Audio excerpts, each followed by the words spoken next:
Hey guys, welcome back to my channel. Today I'm reviewing the Asics Gel Kayano 5 OG. The reason I'm reviewing these instead of the Oswegos is because I've actually got another pair coming in the mail and I want to wait for those to arrive before I review them for you. So I only have one pair of these shoes, but I am actually searching for more, although I may be a little bit too late just because it does seem they're being discontinued, which is quite upsetting because they're just a really nice shoe. So these retail for over $200 in New Zealand. I managed to get them at an absolute steal for $70 on sale from Platypus. It's not very often that I find such a great deal for a shoe, but as soon as I saw these and saw the price, I knew that I couldn't pass it up.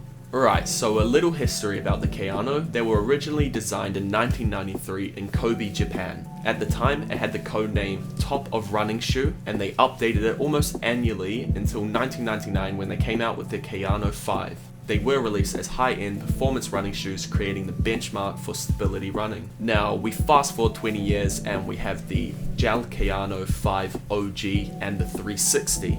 Although I'm only reviewing the OG model today. So it's a modernized version of the original Kayano 5 using a different sole and an updated upper to adapt to the current sneakerhead market. When these shoes came out, they used the late 90s aesthetic for the advertising, which I personally was a big fan of. I love the look of it and it's a really nice touch just commemorating the re-release of these. I just really like that they're not forgetting where these shoes originally came from. If you'd like a more in-depth video on the history of these shoes, then drop a comment down below and I'll get onto that for you. So as it says in the name, the Gel Kayano 5 OG uses gel technology in the sole as well as Duomax technology. Duomax technology is a higher EVA material positioned in the midsole of the foot. It is used to reduce overpronation and take stress off the foot while walking or running.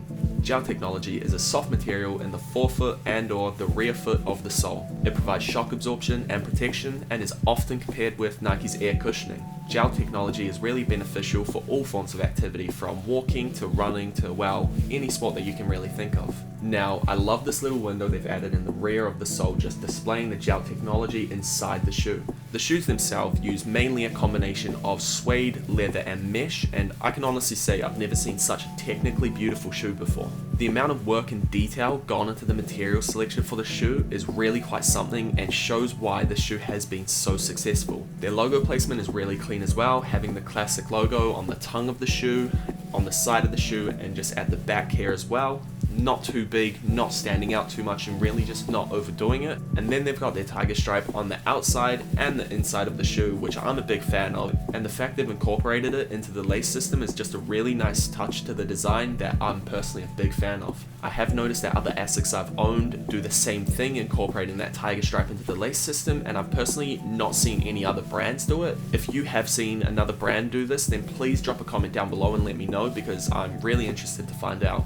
In this colorway, they've used a mix of orange, light blue, black and white. As you can see, white and light blue are the predominant colors in the shoe. Now, I think it's really impressive that they've managed to mix these colors so well, because it is quite difficult to match blues with oranges, but they've managed to make neither of these actually look out of place.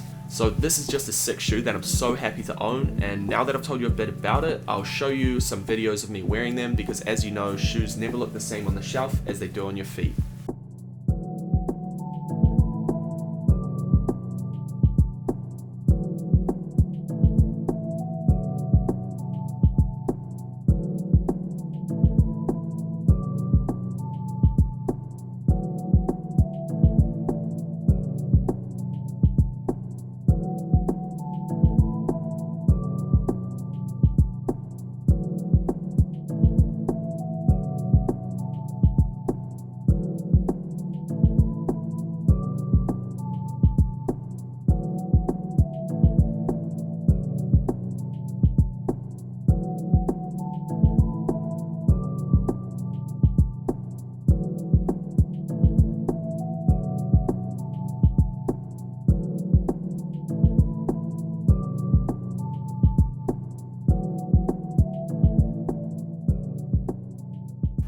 So after wearing these shoes for a while, I can honestly say that I love them. They are actually the most complimented shoes I've ever worn. Considering I made a mistake with the sizing and got a size too small, I'm surprised by how comfortable they actually are. The only thing I can say about them is that the leather around the toes feels a little bit restricting. I'm not sure if that's just because I bought the size too small or if it just needs time to loosen up, as I have not worn these much. Although they are very comfortable, they're nowhere near as comfortable as the New Balance 997 Sports that I reviewed last time, although I do think these ones look a lot sicker than them. The silhouette, the design and the color of these shoes are just so sick, and I'm really praying that I can find more pairs of them. I have to give the look of these shoes a perfect 10 out of 10 just because I think it's such an insane design. I know everyone's not the biggest fan of dad sneakers, but personally I love how they look. They're just a really premium shoe with high quality materials, and they really look and feel like that as well, and you can tell that they're gonna last for a long time. The feel of these shoes, I'll give about a 7.5 to an 8.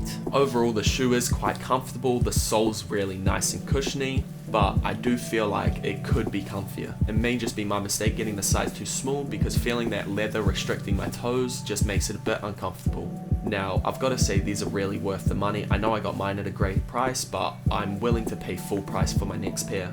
Thank you for watching my video. Please like and subscribe, comment down below any shoes that you'd like me to review next. Hopefully my Oswegos come soon so I can get on to reviewing them for you in the next video, but I can't promise anything. Anyway, thank you for watching my video, and I'll catch you later.